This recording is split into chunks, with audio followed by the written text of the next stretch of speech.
Are we ready to rock and roll then? We are.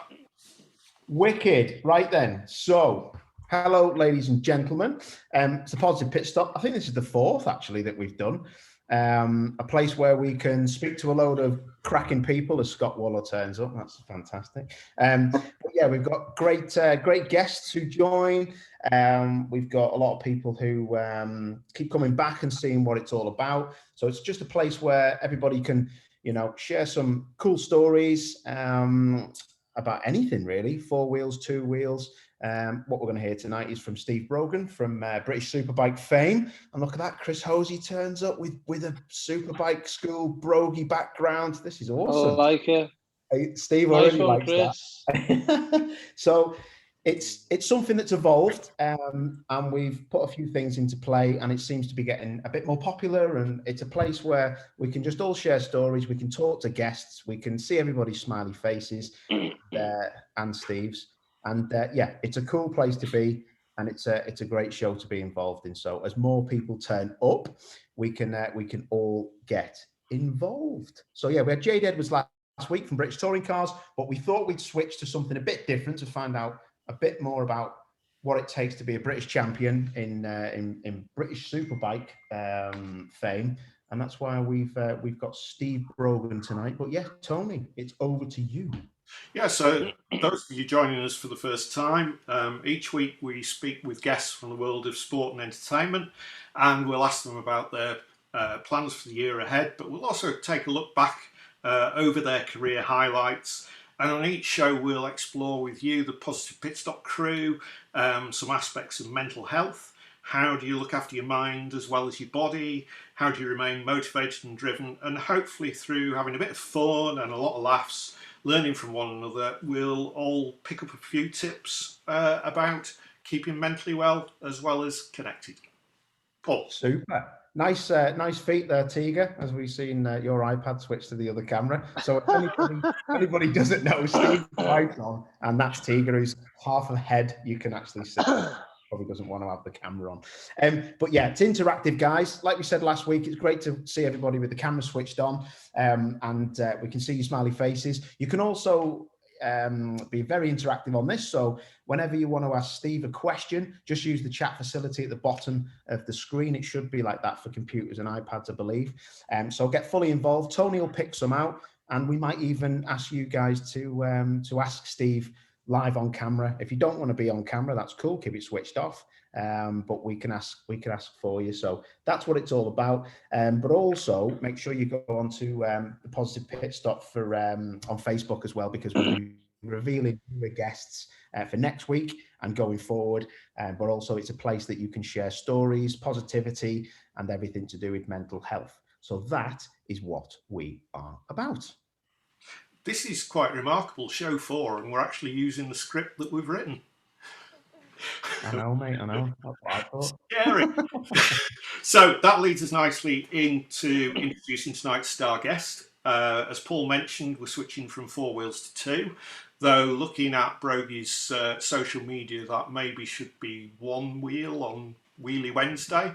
Or actually, you showed recently at Cadwell Park going over the mountain, no wheels whatsoever. That's quite a photo.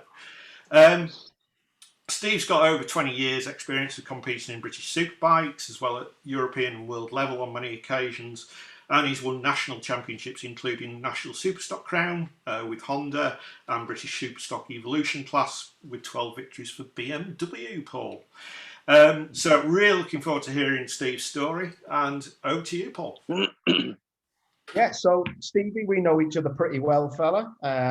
We probably met, when was that, 2009? I won't say how we met, but it was quite interesting to see your car flying over a massive humpback bridge and all the airbags going off when you were driving for a manufacturer or riding for a manufacturer.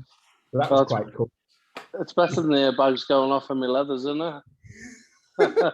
Hey mate, I mean, what an entrance. I didn't know who you were, and I just remember thinking, is that the duty turning up? And then you were just stopped there in a particular vehicle with your hazard lights on, mate. But you did make an entrance to me, mate. But what I was going to ask you was to just first of all was, how's things been going? What's been occurring? We speak quite a lot on the phone. We're very good friends. class you as one of my best mates, mate. But tell us a bit about biking and what's been happening, and try not to laugh because that's all you ever do. Yeah, so obviously, same for everybody during this lockdown period. It's been pretty tough and a lot more intense than the last lockdown, as we remember last summer. One, because the weather's been pretty rubbish, and two, because it's been January, February months, which is not the best of months for anybody anyway. And then throw the fact that you've had the kids off school. So for me, obviously, I haven't been able to work because of the travel ban, etc. So I've been pretty much a stay-at-home dad, and Tiger's been the breadwinner the last couple of months. So yeah, Tiger's been out at work. I've been home with the boys, trying to entertain them, doing the Zoom calls every morning with the school and the class, then trying to get stuck into the work and doing the work. And I'll be honest, mate, I mean, I've taken my hat off to all school teachers, because I never thought I was the brightest spark in school, but I thought I'd at least be able to do my 8-year-old or my 6-year-old's maths in his book. Mate, it's just a different level. Like 51 times R and equals X and all this and all these letters. And I was like, yeah, exactly. Well, they're the only letters that I know. So anyway, but yeah, it was quite intense. But I must say, our two boys dealt with it really well. I managed to get them out, drag them out off the computers once a day, and we went and had a game of football, or we went to the park, or we went out on a bike ride. And for me, for my to keep a positive mental attitude throughout the whole lockdown period, I had to get out of the house once a day at least for a good hour's walk, or just get I could see, even though the boys don't know any different, they were getting down on themselves if they stayed in for a full day on the computers or the games or wherever or just toy fighting. You've seen them, Paul, yourself, just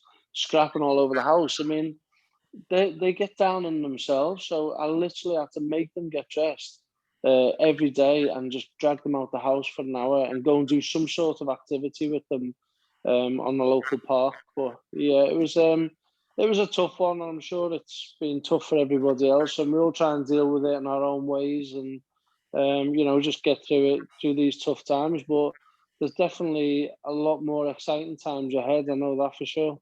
Yeah, and how did actually, going back to the kids then, because obviously I haven't got any kids. There's quite a few youngsters on here. I know Emily's doing a degree at university, I'm assuming.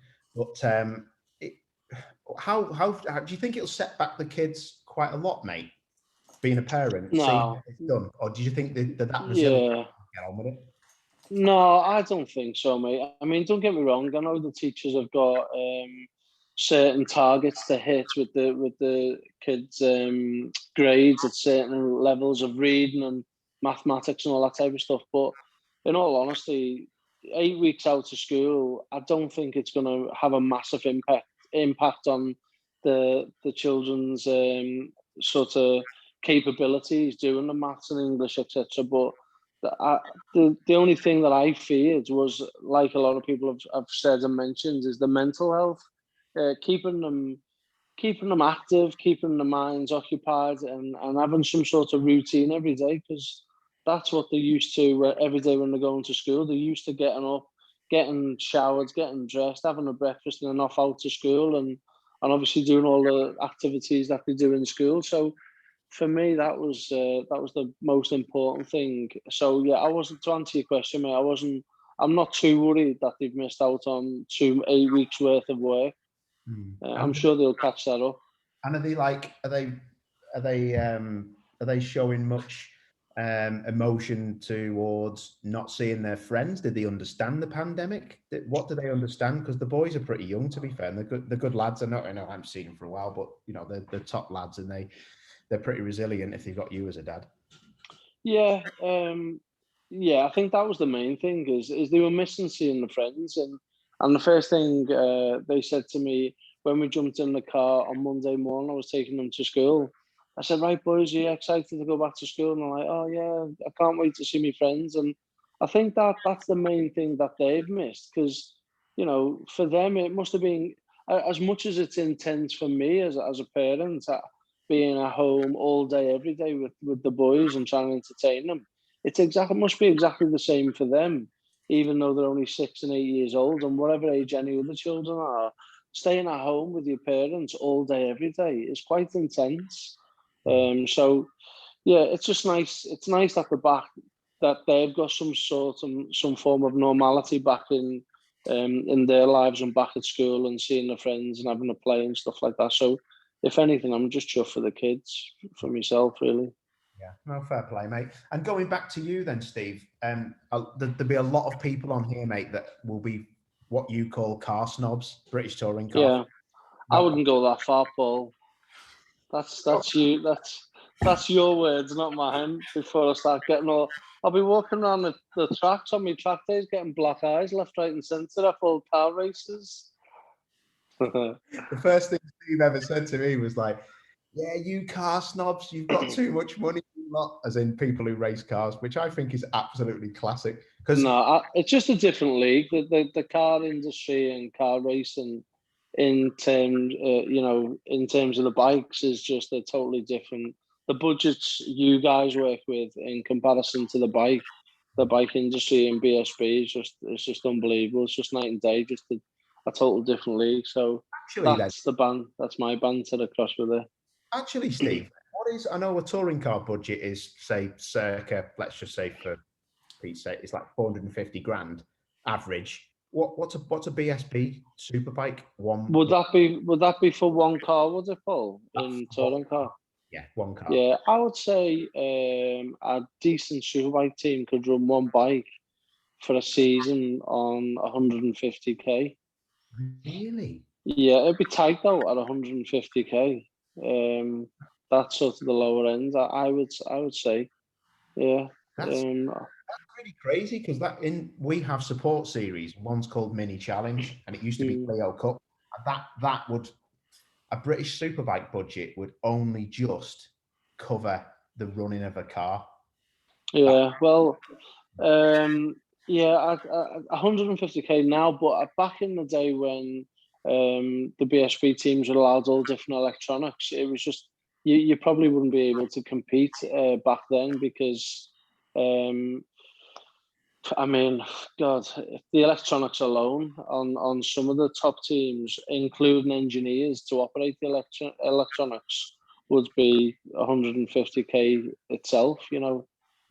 So yeah, it's a lot cheaper now. The way the BSB series is with all the one make electronics, which is motor, so it's a lot cheap. Makes it a lot cheaper for everybody and more competitive for everybody for close racing. So tell us then, for people who don't know, how did you get into bikes? Because I've got it in my head that you robbed them from Liverpool and then you just rode them around and someone was like, "He looks pretty good." How did it go for you? Yeah, you're not far from the truth. Obviously, I was stealing bikes from 9 years old, and I got that fast, getting chased by the police. I thought, well, there's got to be something different. I've got to, the police couldn't catch me, so I thought, well, I might as well take me stolen bikes and race them. I'm joking. I'm totally joking, guys. I've said that a few times in a few interviews, and some of the faces on some of the people are just being like, ah. Anyway, no, it was a bit of a chance opportunity, really, that I got given some years ago when I was 14 years old. I had just an old knackered road bike that I used to take on local wasteland and used to ride it around and on the grass when it was wet and stuff like that. And then a local guy who's a friend of a friend spotted me one day, and he said there was a new junior road race championship just starting up for kids between 14 and I think it was 17 at the time. And he said, "Do you fancy having a go? We think you'd be really good at it." And I thought he was taking the mick and didn't, wasn't going to come up with anything. He said, "Anyway, we think we've got you a bike. In 2 weeks' time, we'll give it a shout over and come and have a look at it." Sure enough, 2 weeks later, he did. He said, "Steve, we've got this bike here for you." It was a stolen, recovered bike, believe it or not. And anyway, he got it from the local salvage bike breakers. Supplied it to us kindly, Black's Bike Shop in Ormskirk in Burstow. And he fixed all the bike up and got us out there racing, and that was it. That was the start. But for me, it was like was an opportunity that lads like myself from the area where I grew up, where I still live not far from now, the chances like that just don't happen, you know. And so, as you can imagine, I grasped it with both hands and made the most of it. Yeah. No, I know you did, mate. No, you did. But who got you into it then? Who did you watch on the telly? Who was your heroes, mate? Was it Barry Sheen? No, it was before all that. Who actually got me into motorbikes was a good friend of mine, Dave Callahan.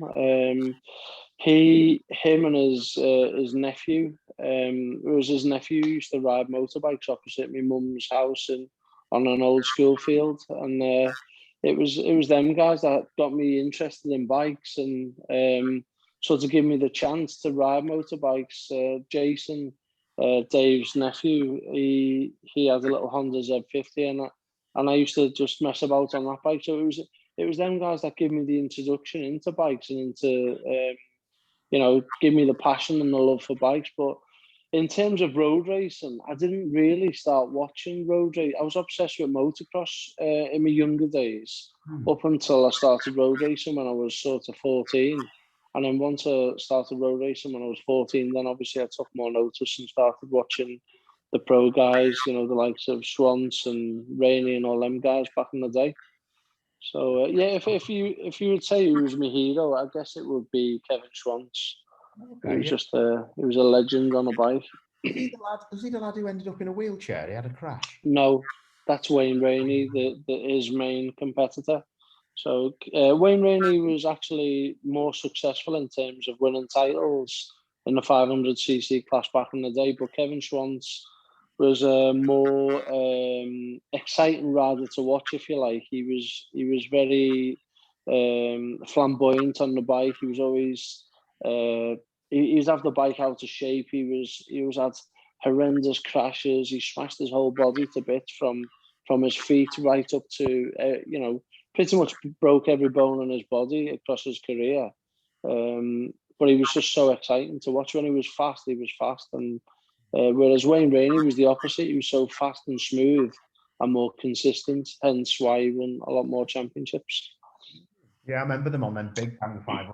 I remember watching bits and bobs of it, Pepsi sponsors. Yeah, they were real men riding them bikes back in the day. Hanging off them. So what would be the natural career progression in bikes then? Is it like cars where I'd go racing in a one-mate club championship and then try and progress to the BSB of four wheels, which is British touring cars? Or, it's a different demographic that I think you guys play to, and the budgets are a lot lower. So can you get to BSB pretty easily, or do you still have to be good? Yeah, you can. I mean, to actually ride and race in the British Superbike series itself, in the British Superbike class, they don't just let anybody in. You've got to be able to lap within a certain percentage of the actual fastest guy in the championship or in each session. So, for example, if I was to enter the British Superbike race now, I would have to. I can't remember what the percentage is. It's something like, I don't know, 6% of the lap time or something like that. I might be wrong in saying that.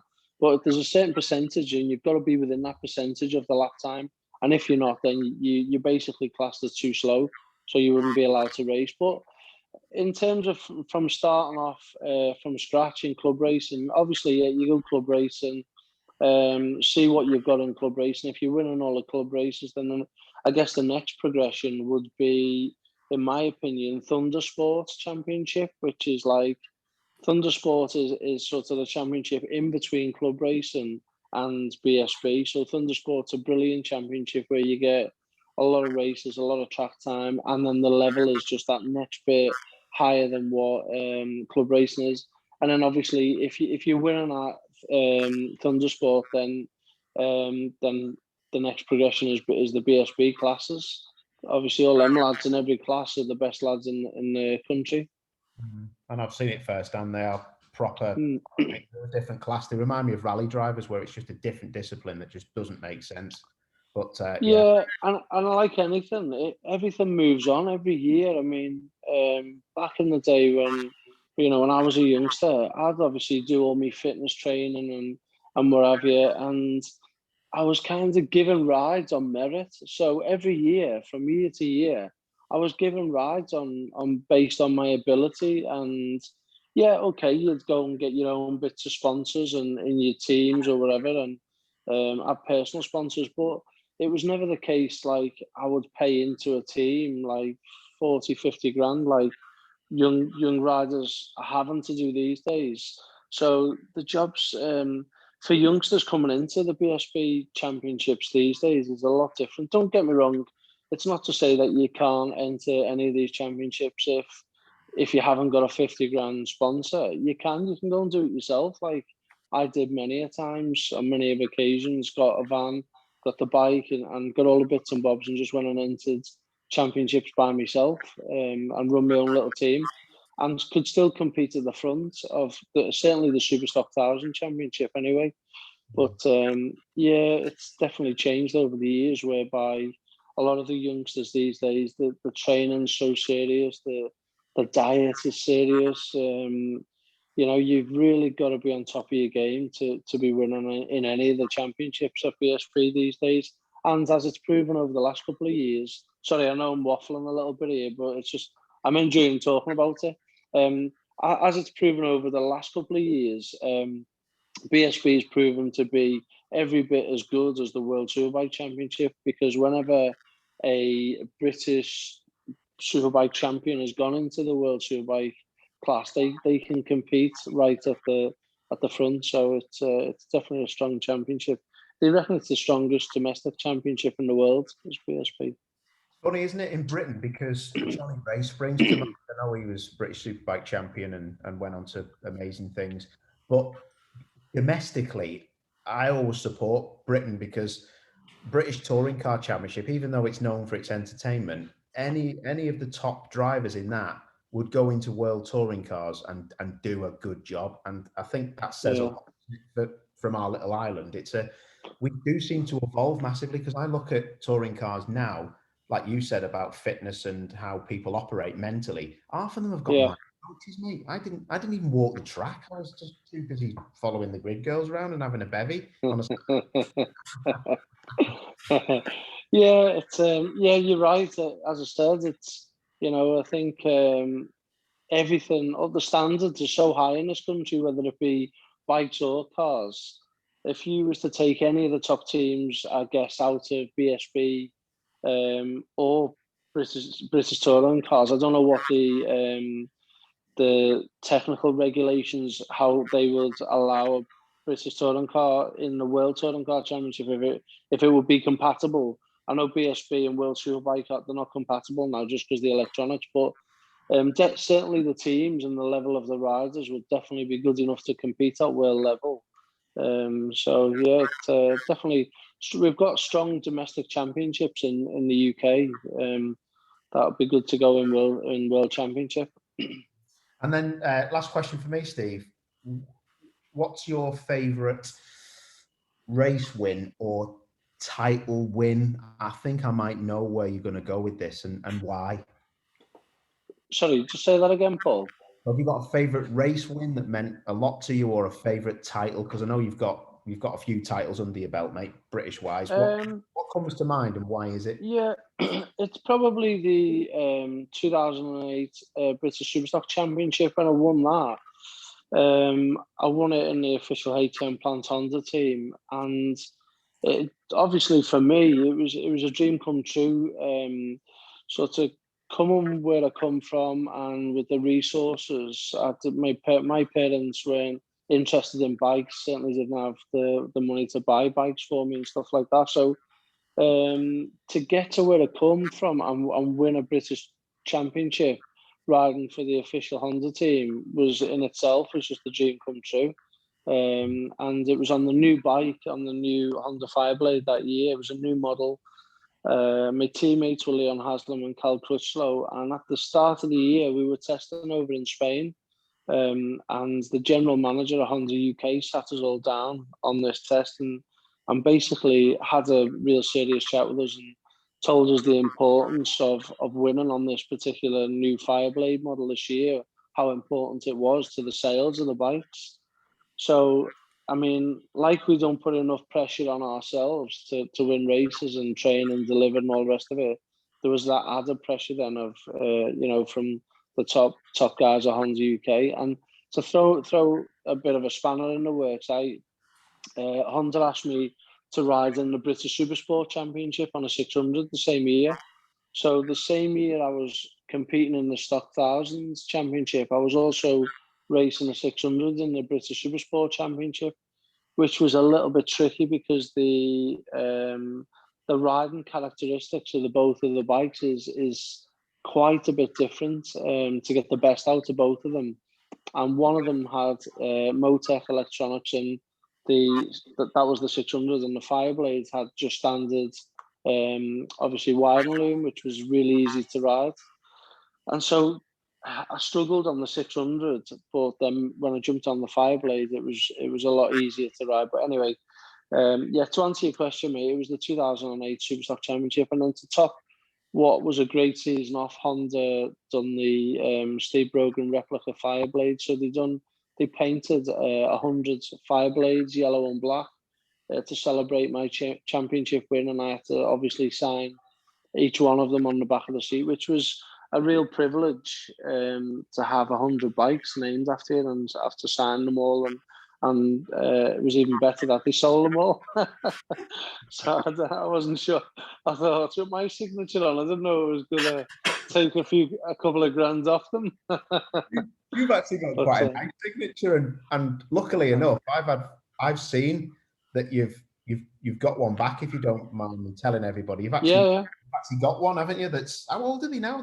So they're 12. Well, they're 12 years old, aren't they? So Honda actually it was nice of them. They gave me bike number 17 out of the 100 at the time, and although I passed my bike test, I did say to him, I won't ride it on the roads because I don't really enjoy riding on the roads.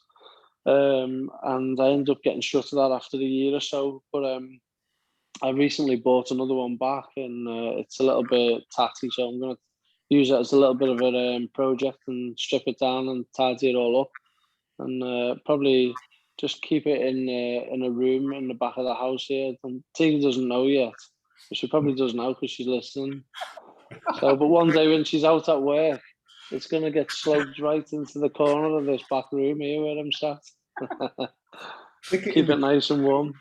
Stick it in the back of the kitchen. Exactly. No, I love it. I love it. A lot of this stuff I didn't know. I really didn't know. But Tony, over to you, Captain. Cool. At this point, Brogy, we normally bring in questions from the audience. But as it's Mother's Day, I'm going to ask a question from my mum, who, if I put her on the microphone and camera, she'd never speak to me again. So I guess I'm going to have to ask it. Although I am going to ask her whether we've changed our surname to a phone number. Looking at her camera, it'd be cool to get a personalised number plate. It'd be easy for that now. Question from my mum. As a youngster, she was taken to Oliver's Mount by her parents to see Jeff Duke and John Surtees race at Oliver's Mount, which I think remains the biggest crowd they've ever had at the circuit. She went on to volunteer as soon as she was old enough. She used to take the admission money at the hairpin, and I think loved it. And she's been round the circuit on the back of her Triumph 750, which makes her way cooler than me because I've only ever ridden a push bike. I've never even sat on a motorbike yet. Question that I'm getting to is I walked around Oliver's Mount circuit last year on holiday. And for those of you who don't know the circuit, it's like the tightest country lane, lined with trees, with horrible wet patches, even on a summer's day. What's the difference for us who don't necessarily know the sport? What's the difference in terms of approach and mindset around road racing versus circuit racing? Okay, good question, because I've been asked this quite a few times over the years. So, I mean, the only road racing that I ever done was the Northwest 200s, which is a really fast triangle, if you like. It's like a it used to be 9.5 mile circuit, and it was basically a real fast triangle, like really, really fast, to the point where I think the bikes touch just over 200 mile an hour on that circuit now. But yeah, I mean, I was always under the impression, listening to a lot of the road riders, they would always say, oh yeah, you know, it's not the same as short circuit riding because everybody gives each other a lot more respect and a lot more room and this, that, and the other. And I think at the TT in the Isle of Man, where they set off one by one and it's a time trial, I think that sort of race, because they're out there by themselves a lot more, and so they're racing against the clock rather than a mass start race, the likes of Oliver's Mount or the Northwest 200s, which I've done. So there's on a mass start race, which is like Oliver's Mount or the Northwest 200s, where all the races all line up on the grid together. There's no respect for anybody. Like, everybody is out there for their own gain and is prepared to do not anything, but there certainly wasn't the level of respect given amongst the riders that I thought there was going to be. I honestly thought on the roads, I didn't expect the racing to be as close, if I'm honest. And I know for a fact from my experience, when I last raced at the Northwest 200s, which was in 2008, I finished, my best result was the last race I'd done was 4th in the Supersport race. And I was like, I think I was 0.7 off the winner, 0.7 of a second, 700ths of a second off the winner. So, and I was 4th. So that shows you how close it was. But in that particular race, there was, I've actually got a photograph of it somewhere. There was about 5 of us, and we're going down one of the big, long, fast straights on the 600s. It was the Supersport race. And Ian Hutchinson, was on the grass, flat out, doing whatever a 600 would do, I guess. I'm guessing off the top of my head, 175 mile an hour, 170 mile an hour plus. And we were all slipstreaming each other because it was that, you know, you were flat out in top gear for as long as the bike could go with a little tiny back sprocket on the back wheel. And we were all slipstreaming. And there's Hutchie on the grass, on this grass verge. But the other side of the grass verge was just lined with trees, big, thick trees. And it was all dust kicking up and everything. And I was like, what?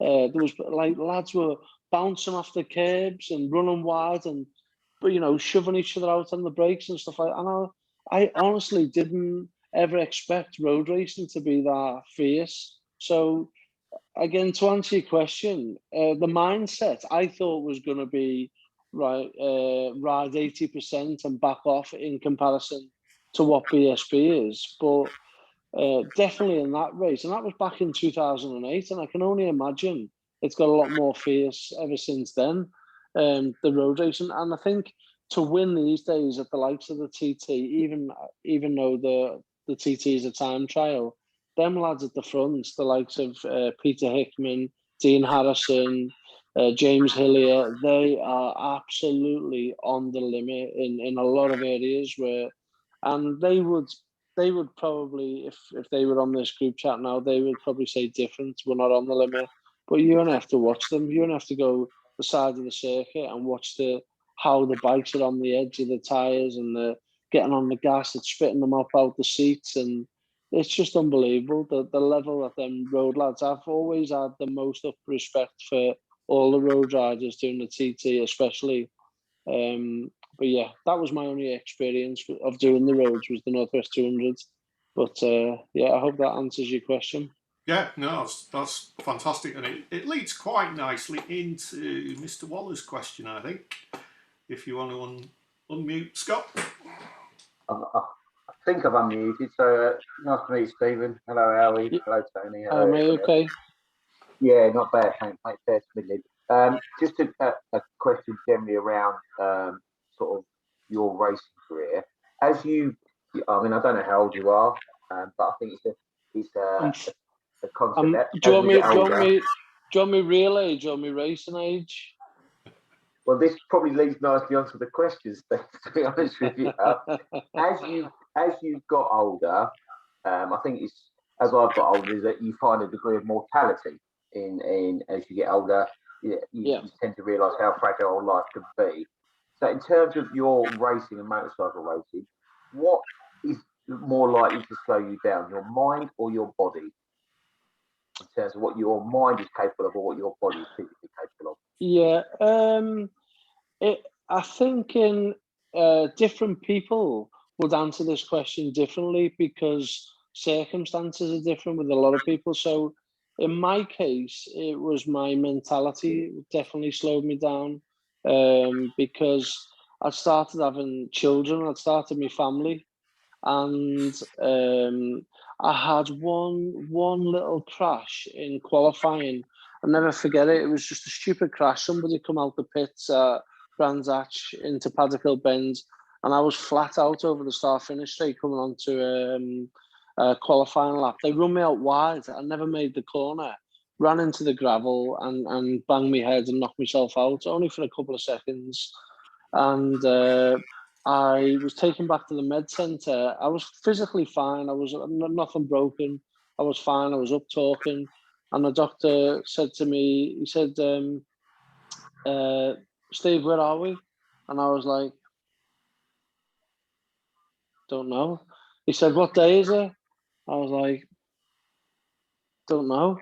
He said, is that your son and there with your wife holding your son behind me? And I said, yeah. He said, how old's your son? And I said, don't know. And with that, I just burst into tears. And obviously, I knew the importance of that question. And the fact that I didn't know the answer to it, it just broke me. And I didn't understand. I probably didn't understand the impact of that, what that one question done to me until 12 months' time. So at the end of that year, I didn't get another ride. So I created my own team. I had the best of everything. Kawasaki supplied me with a brilliant bike. I had an amazing team behind me in mechanics. Budget wasn't a problem. There was no excuses, but I was always within half a second off the qualifying times. Now that half a second in stock thousands in the British Championship, sometimes I never forget at Donington Park, I was 0.7 of a second off qualifying. I was 19th position. I might as well have just packed up and gone home. So to answer your question, the mentality, I didn't realise it at the time, but that little bang on the head and the fear of me never remembering how old my kids were or my wife or my children's names or stuff like that done me there and then. But I continued racing the year after, but I was never the same rider. I was never the same. To put it on the line, in all my younger days, up until that point, I was prepared, literally, I would be prepared to die, to qualify on pole position or set that fastest lap or race. Obviously, I don't mean that literally, but I was prepared to do anything on if it meant crashing, I didn't care. But, over the years, that's what you've got to be prepared to do to get the bike on the front row or pole position or win that race. You've got to have that mentality. And after that one stupid little crash that I had that gave me a little rattle on the head, that knocked the wind out of my sails, and then I knew it was time to hang my boots up then. But sorry, to answer again, the other side of your question is some people physically have maybe smashed too many bones. Like I know Kevin Schwantz, it was his physical ability because his body was that badly broken because that 500 beat him up that much over the years. So it was his body made him quit racing. Some people, so everybody's different, mate. Depends what path and what career they've had. It's really interesting stuff. Is that okay? And a cracking question as well. Cheers, Scott. Cheers, Scott. I don't want to dwell too much on that aspect, but when I was doing a bit of research before the show, if you Google your name, there's a huge accident you had at Snetterton comes up on YouTube pretty quickly. Yeah. When something like that happens, how do you get back on and ride flat out again? Very easily, to answer the question. As a racer, and Paul will probably be able to tell you this as a touring car racer, but on the bikes especially, I've had some horrendous crashes over the years, and probably the one that you're talking about is the Snetterton crash, is it? Yeah. Yeah. So I've had ones that are worse than that, where I've literally been run over my waist by a Suzuki GSX-R1000, right over my waist. I've done my pelvis, my back, and I've had another one where a bike run right into the back of me while I was stationary practicing the start, and he was doing 100 mile an hour. But luckily, he only clipped the side of me. So, and obviously, my body was pretty badly smashed up as a result of them 3 crashes. But the first thing I always say to the doctor when I'm laid there in hospital and I've come round is the first thing, the racer instinct in you is how long am I going to be out for? So first thing you ask the doctor, how long am I going to be out for? Because in racing terms, you don't want to be out of that seat for too long, because if you are, the longer you're out, somebody else is in your seat and you've lost your job. So basically, you as long as you can physically get back on the bike, you get on it the next day if you could. As a bike rider, I know, speaking for many other bike riders, they're all the same. All bike races are the same. And I think that probably goes the same for most athletes, that as soon as you're out of the sport, there's always somebody can potentially jump into your seat or take your place on a team.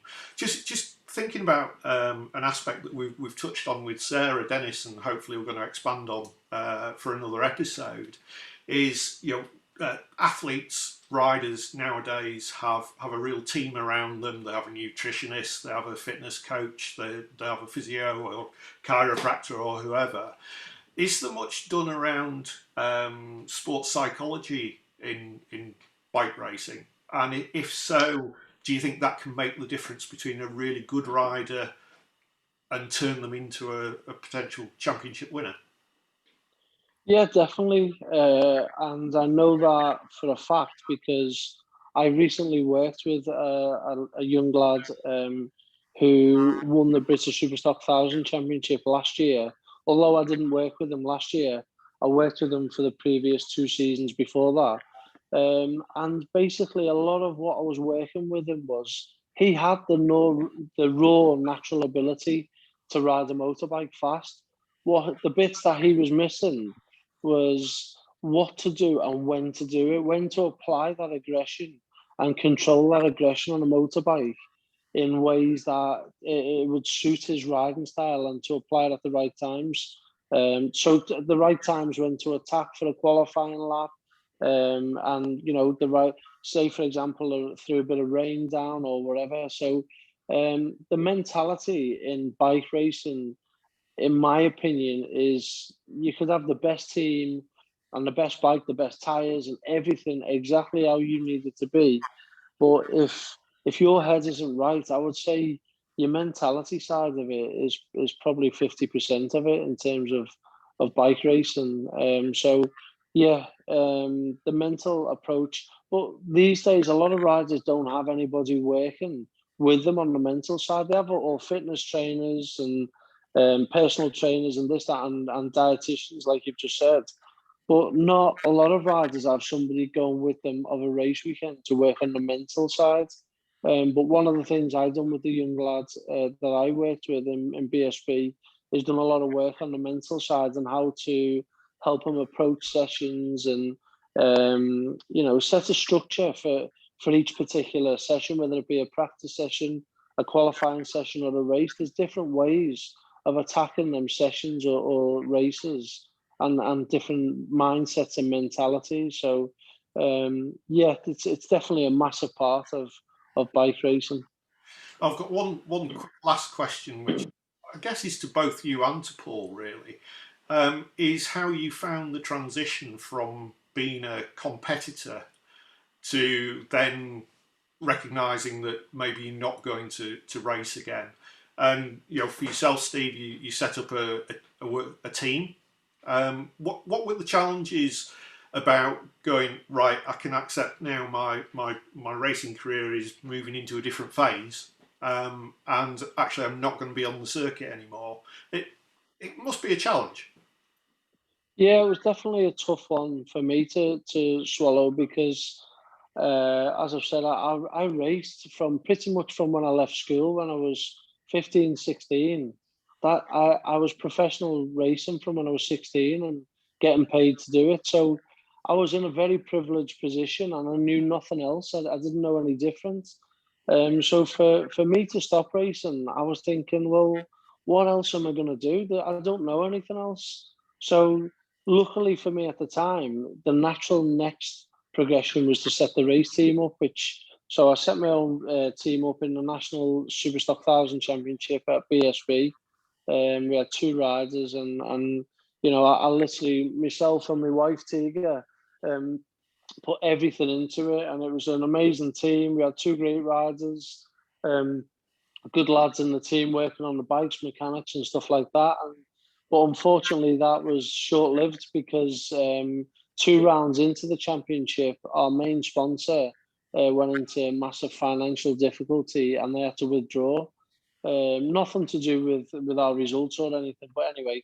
But I kept the team going for another 3 or 4 races, and then we had to unfortunately fold the team.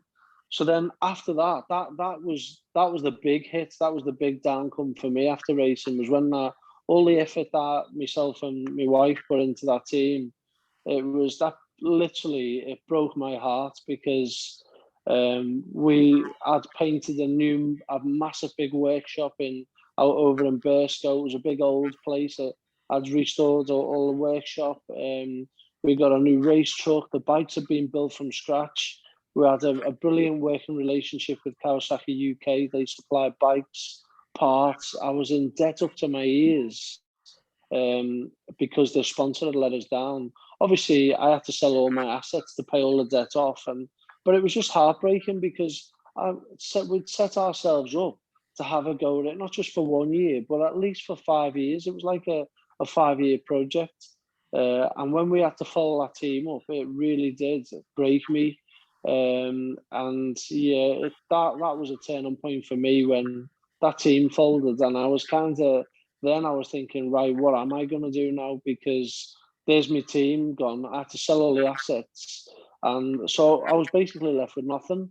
So then, like the type of character that I am, I never give up, and you know, I just got myself together, dusted myself down, and set up my superbike school, which is advertised there behind me. So, and I just thought, well, everything that I've learned over 20 years of racing, all these crashes, all the setbacks, there's so much that I've picked up and learned over the 20 years of racing. It's got to be some value to a lot of people on these track days or young racers, you know, to basically shortcut them from making the same mistakes that I made racing, because I had nobody to coach me back in the day.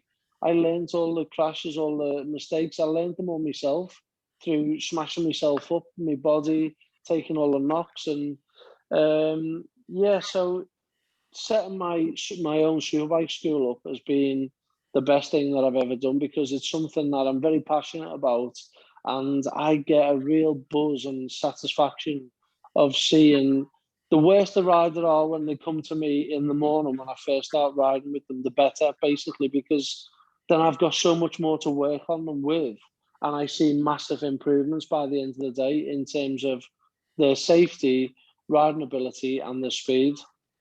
Are you talking specifically about Paul there? Do you know what? You joke about Paul, but Paul really surprised me because obviously being a car racer, I didn't know what to expect with Paul. I didn't know what his levels were. So Paul come on one of my first ever schools on a brand new ZX10. And I must admit, I was nervous of Paul riding the ZX10. So I put it in low power mode. I turned the traction control right up. The ABS was on and everything. I thought, right, the only way he's going to crash this bike is if he jumps off it. Anyway, I must say, and I'm not just blowing smoke up Paul's butt just because he's in front of me, but he actually really surprised me, and his level of riding, yeah, okay, it was not the best at the beginning of the day, but by the end of the day, Paul had his knee down on both sides. He was using all of the track, and it wasn't the fastest by any means, but he was definitely was one of the fastest in his group anyway by the end of the day, and although he was my mate, it was good to see the progression from starting where he started at the beginning of the day to the end of the day, and the smile on his face showed it all.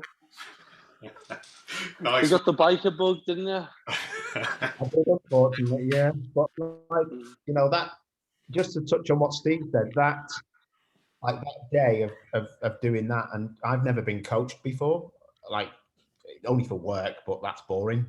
But something that's not a discipline I'm used to, but I know the circuit, was just astounding, because me and Steve have known each other for 12 years, but we like the crack, but there's no one, you know, when it comes to learning, it's amazing, because I always think he's just thick, and he's from Liverpool, and his accent like puts people off, but he's one of the cleverest guys, you know, about, and you can learn a lot. And even I was looking at him thinking, yeah, he knows what he's on about, actually. But that, it's great to be able to, you know, progress. And for me, I turned up, like Steve said, I was in the novice group. They put us, you know, they put us into another group in the end, but it was just great. And that is just, it's just fantastic. And the mental side of it, like Steve said, it's just going there and making sure you've got an open mind and learning from someone who you should respect as a champion. Like when I coach, you know, I'm not a champion, but I won races at a top level. So yesterday I was at Silverstone. 2 guys who are racing this year, who both sold the businesses, wanted to find out how to go racing, you know, and they had the respect to, you know that I'd done okay, and they listen to every word. But it's when you get people who just don't listen and think they know better, and it's just, even if you think you know better, you should just keep your mouth shut, I've always found, and that helped me out massively in my career. There's quite a few of the car lads, isn't there, Paul, that really enjoy riding the bikes, whether it be track days or adventure riding on the roads and stuff. There's quite a number, because I know when we race down at Goodwood Revival each year, and we obviously share the same dressing rooms as you guys, the car guys, and I speak to a load of the car lads, and they love the bikes. A lot of them have got bikes and do track days and stuff, don't they? Yeah, I think what it is with the bikes and the cars is that cars are predominantly boring to drive. It's exciting to race, but they're boring to drive. So when you get on a bike, knowing that you can't spin a bike, you'll just crash. That's the difference. You're more included in what the machinery underneath you is doing. The car is, you know, I can drive around all day in a car and just make it be sedate as you like. On a bike, you're always thinking, oh, I'm not too sure. It's gonna hurt if you get it wrong. Yeah, exactly. Yeah. I think the reverse effect. If I was to get in a car, I guess I would feel invincible in a car, because I'd feel so safe having a roll cage and a roof and doors and whatever. I'd feel like I wouldn't be able to hurt myself, so I'd probably put it upside down. Have you not forgot that you've been out with me in a car? Do you remember? So I went the first time we met, wasn't it? I went on the back. I went on the back of his of a Fireblade. Yeah, it was a Fireblade, isn't it? Sat on the back of him. I'll just tell you this quickly. Sat on the back, and we're going round, and I didn't know him, but we come round the banking, and I'm like looking at the wall, going, I'm like tucked in with my arms around him like this, and then we get down to the hairpin, and you have to push on the tank so you don't push the rider off the bike. And he had his visor open a bit, and all I remember him saying in his horrible Scouse accent was, "Get off me tool, mate."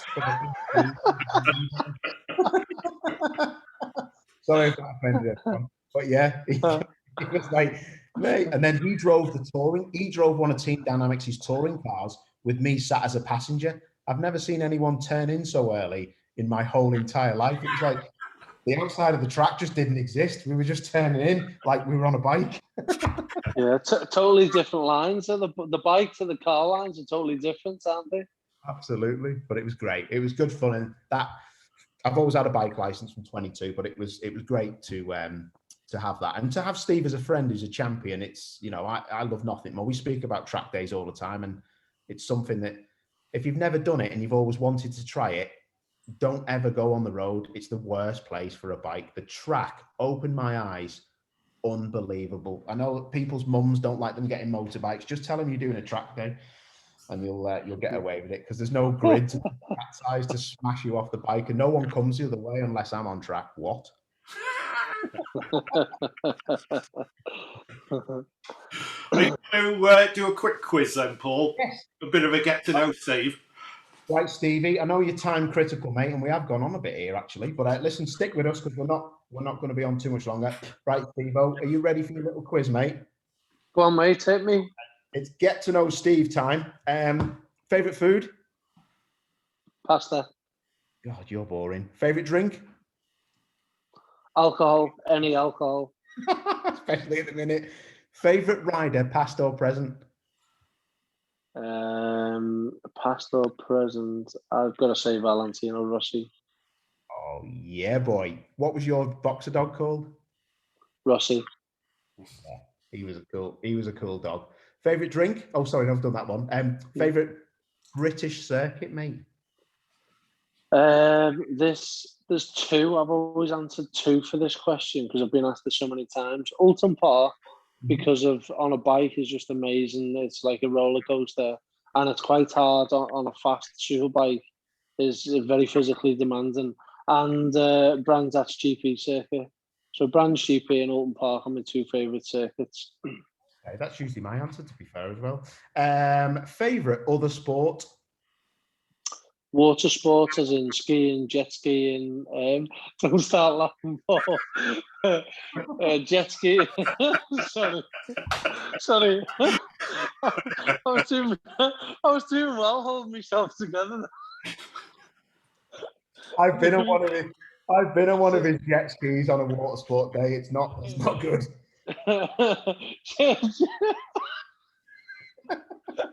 So, excuse me. Jet skiing, water skiing, any water sports like that is and sorry, one other one which I tried when I retired from racing, flying microlights give me a massive buzz. Yeah, such a buzz flying. Oh, mate. Wicked. Red or blue? I think I know this one. Red. We're kicked off 5 minutes ago. Yeah, don't worry about that, mate. We'll probably lose that. All right, mate. Don't worry. I know. I'm not bothered about missing it tonight. Blair or Oasis? Answer that carefully. What's the story? Morning glory. Yeah, Oasis. It's got to be Oasis, isn't it? Spice Girls or Little Mix? Definitely Little Mix. Oh, why would you say that? Because the birds are fitter than Little Mix. Tiger's going to run down from upstairs now and whack me over the head. That's you in the spare room tonight, lad. I know. Wicked. Right. Okay, mate. Listen, I'm just going to ask you one more question. And it's about circuit racing versus road racing. I know it's all different, road racing and circuit racing, and we spoke about that. But did you ever want to or consider doing the TT? Because I know from conversations we've had over the years, that's where the money was or is. And yeah. I know a couple of times you didn't really want to do road racing, but you nearly got your hand forced because you were struggling for dollar. Yeah, definitely. And again, this is probably the most asked question I've been asked over the years. Yeah, the answer to it is yes. I wanted to do the TT, and I planned on doing the TT from a young age up until I was 22. I was racing right at the front of the British Superstock 1000 Championship against the late Dave Jeffries. And unfortunately, Dave, we just had a brilliant race at Knockhill. And then it was a real tired decider one, typical Knockhill with the weather. And then he went off to the TT and was killed that year. And because of the nature of Dave's crash and how he lost his life, he'd done nothing wrong. He came round, crashed on somebody's oil, and that was it. It was game over for him. But he was leading the race. He was on a lap record breaking lap in the zone. And he was by far at that time the best rider of the TT. And he'd done nothing wrong. And I questioned myself over and over and over again. after that and all the circumstances that surrounded it. And I thought, if you can go there and be fully in control of yourself, and you have have a good bike, a good team around you, riding within your limits, being fast on lap record pace, winning a race. And I think at the time he was one of the most successful TT riders. And then for it just to end like that because of somebody's engine had blown up and spewed oil all over the track, I couldn't accept that. And I really struggled to get my head around that. So ever since then, I mean, don't get me wrong, I went off and still done the Northwest 200 even after that accident. And you could argue, well, it's the same, if not worse. But the Northwest 200 was a lot easier to learn because it was just a triangle circuit, as opposed to the TT being 37.5 miles. So, yeah, basically the long and short of it is, mate, I didn't have a big enough set of conkers to do the TT circuit. Yeah, and that's the long and short. In simple terms, that's the only way I can describe it. Is I didn't have the bottle to do it after Dave's crash and the way he lost his life. That was the end of me, my TT hopes and dreams then. So I've always had the utmost respect for any rider, whether they finish last or they're winning at the TT. I tip my hat to them. Yeah. Fair play, mate. And Tony, do you want any more questions to Steve, or do you want me to go straight into the quiz of the century, and then we'll let's do. Seems though Liverpool will only be 2-0 down. Let's finish with the quiz. All right, mate. Do you want me to do it, mate? Yeah, why not? Not a long one, this. Don't worry, Steve. Okay, so this quiz is called Hulk Hogan or Steve Brogan. Okay, so are we ready? Is it me and Steve, or is it everyone? No, actually, no. Do you know what? It's actually Tony versus Steve on this one. All right. So, are you ready? Okay. Who was at the age of 12 already 195 pounds? Hulk Hogan. Hulk Hogan. Nice. I'd say you both said that at the same time. Who lived by these rules? Eat your vitamins, train hard, and say your prayers. Steve Brogan. He's thinking about. Really? Eat your vitamins. I never said eat your vitamins. Right. So, okay, it's 2-1. Right. Okay. Who played bass at school? Actually, yeah. Out of who? Hulk Hogan. It's got to be. Oh, sorry, mate. Sorry. Okay, go on. Who is it? Right. Then? Hulk Hogan. Yeah. And the moral of the story is we had a look for you on Google, and all we could find was just things about Hulk Hogan and not Steve Brogan. So there you go, mate. Oh, that's all right. Well, I think Tony's won that one then. Yes. That's all right. Well done, Tony. Thank you. Do I win a track day? Of course you do. I'll borrow got a bike. On my ZX10R, we can have a go on that.